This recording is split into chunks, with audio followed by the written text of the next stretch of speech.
Mr. Speaker, sir, any decision, any bill that aims at promoting education in the country is always welcome. This bill, the Central University Amendment Bill 2023, which aims at establishing a university specifically and specially for the tribal population, is definitely a welcome move, and the basic idea behind it is to provide avenues of higher education and research facilities among the tribal population. Mr. Speaker, there are over 800 tribes in this country, and we value their contribution in our growth story. At a time when we are establishing one more university, we need to ask some tough questions, Mr. Minister. There are 1,182 universities in this country, out of which 56 are central universities.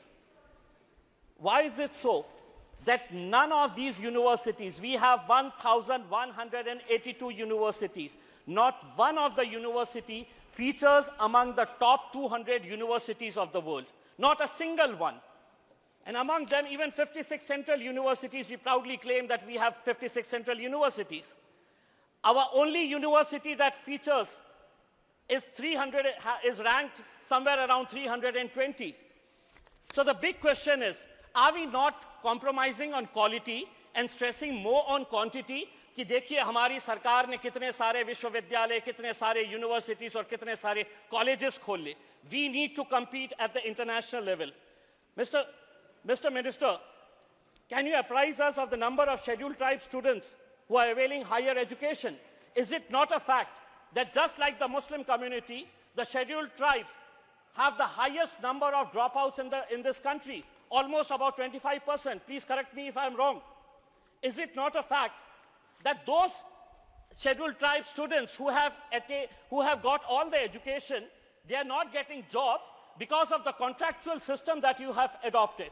So there's no question of reservation for SCs and STs because there is a new contractual system.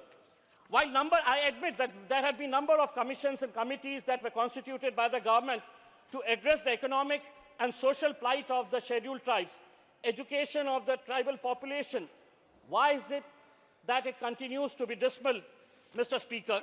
Is it not a fact that 19,000 SC, ST, and OBC students had to drop out of the premier institutes like IITs, IIMs, and central universities? What was the reason? And among those 19,000, 2,622 were ST students. Is it because of the rampant casteism and discriminatory practices? Which is why also the reason that 32 students from these elite institutes committed suicide. And this data was provided to us by the Union Minister of State for Education, Subhas Sarkar, in April this year. Mr. Speaker, I was listening to a number of speakers from the ruling party yesterday. I would especially like to mention one lady, member of parliament.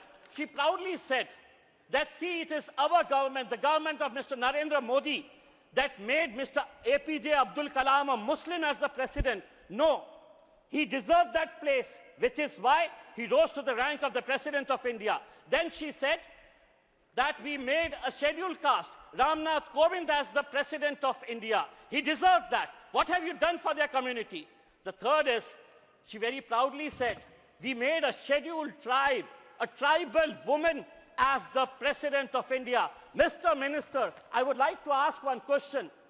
Draupadi Murmu, the President of India, lives next door to this palatial building that has been built by you. My question to you is, why was she not invited for the inauguration of this parliament building? She happens to be the custodian of the parliament building. She lives next door. And there were heroines that were roaming around in this parliament building when it was inaugurated, and you don't invite a tribal President of India. Mr. Minister, Mr. Speaker, I would just conclude by saying, आपने एक tribal महिला को एक कुर्सी तो दे दी, उस समाज को सम्मान देना भी सीखिएगा. धन्यवाद.